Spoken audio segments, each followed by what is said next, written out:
ಜೈ ಕ್ರಿಸ್ತ. ದಾನಿಯೇಲನು 8ನೇ ಸಂಧಿ 1-27 ಟಗರಿನ ಮತ್ತು ಹೋತದ ವಿಷಯವಾದ ಕನಸು. ಮೊದಲು ನನಗೆ ಕಾಣಿಸಿದ ಕನಸಲ್ಲದೆ ಅರಸನಾದ ಬೇಲ್ಶಚ್ಚರನ ಆಳ್ವಿಕೆಯ 3ನೆಯ ವರ್ಷದಲ್ಲಿಯೂ ಇನ್ನೊಂದು ಕನಸು ದಾನಿಯೇಲನಾದ ನನಗೆ ಕಾಣಿಸಿತು.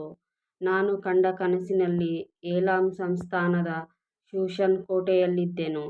ಕನಸಿನಲ್ಲಿ ಉಲಾ ಕಾಲುವೆಯ ದಡದ ಮೇಲೆ ನಿಂತುಕೊಂಡಿದ್ದ ಹಾಗೆ ತೋರಿತು.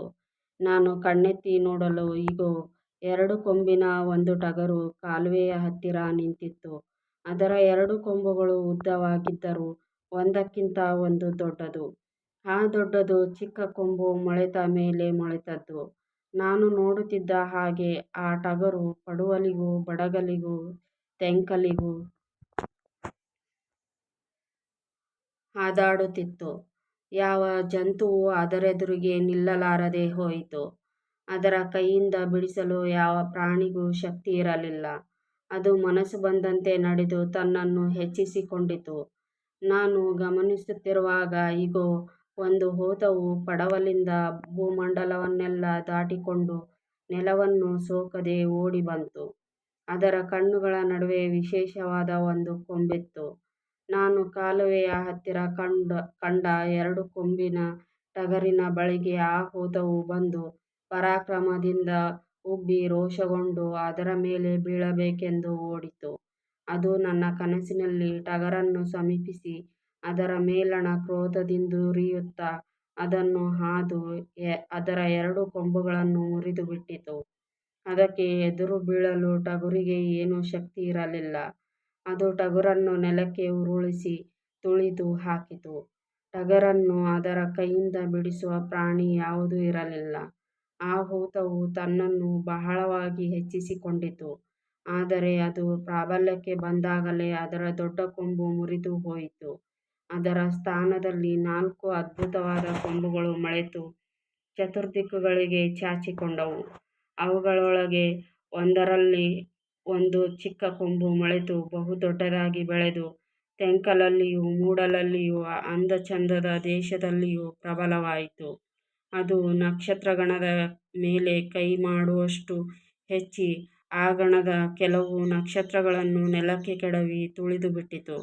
ಇದಲ್ಲದೆ ಆ ಗಣದ ಅಧಿಪತಿಯನ್ನು ಎದುರಿಸುವಷ್ಟು ಉಬ್ಬಿಕೊಂಡು ನಿತ್ಯ ಹೋಮವನ್ನು ಆತನಿಗೆ ಸಲ್ಲದಂತೆ ಮಾಡಿ ಆತನ ಪವಿತ್ರ ಸ್ಥಾನವನ್ನು ಕೆಡವಿ ನಿತ್ಯ ಹೋಮವನ್ನು ಅಡಗಿಸುವುದಕ್ಕೆ ನೀಚತನದಿಂದ ಒಂದು ಸೈನ್ಯವನ್ನಿಳಿಸಿ ಸತ್ಯ ಧರ್ಮವನ್ನು ನೆಲಕ್ಕೆ ದೊಬ್ಬಿ ತನ್ನ ಇಷ್ಟಾರ್ಥವನ್ನು ನೆರವೇರಿಸಿಕೊಂಡು ವೃದ್ಧಿಗೆ ಬಂತು. ಆಗ ಒಬ್ಬ ದೇವದೂತನು ಮಾತಾಡುವುದನ್ನು ಕೇಳಿದೆನು. ಮಾತಾಡುವವನನ್ನು ಮತ್ತೊಬ್ಬ ದೇವದೂತನು ಸಂಬೋಧಿಸಿ, ನಿತ್ಯ ಹೋಮವನ್ನು ನಿಲ್ಲಿಸುವುದು, ಭಯಂಕರವಾದ ದೇವದ್ರೋಹ ಮಾಡುವುದು, ಪವಿತ್ರಾಲಯವನ್ನೂ ದೇವಭಕ್ತ ಗಣವನ್ನೂ ತುಳಿಯುವುದು ಎಂಬ ಕನಸಿನ ಕಾರ್ಯಗಳು ಎಷ್ಟು ಕಾಲ ನಡೆಯುವವು ಎಂದು ಪ್ರಶ್ನೆ ಮಾಡಲು, ಅವನು ಇವನಿಗೆ, ಉದಯಾಸ್ತಮಾನಗಳ 2300 ನಡೆಯುವವು. ಆ ನಂತರ ಪವಿತ್ರ ಆಲಯಕ್ಕೆ ಪುನಃ ನ್ಯಾಯಸ್ಥಾಪನೆಯಾಗುವುದು ಎಂದು ಹೇಳಿದನು.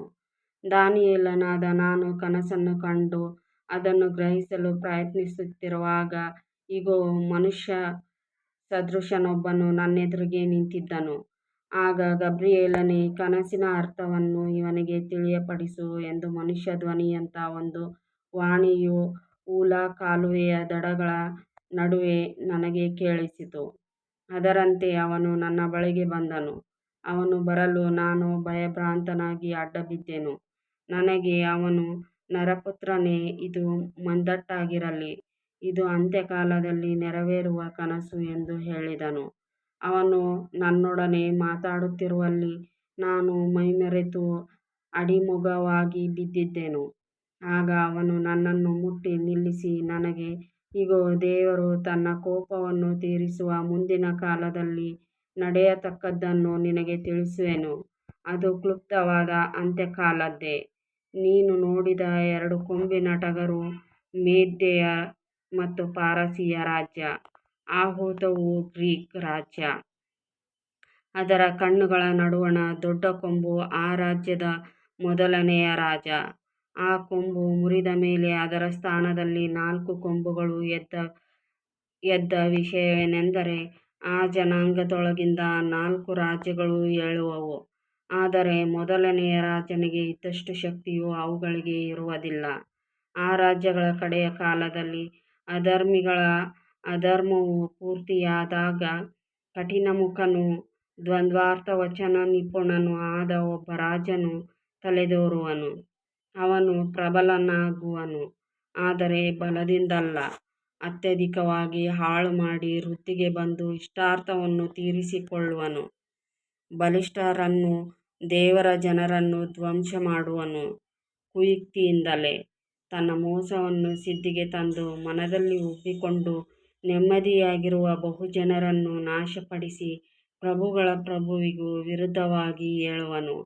ಆಹಾ, ಯಾರ ಕೈಗೂ ಸೋಕದೆ ಹಾಳಾಗುವನು.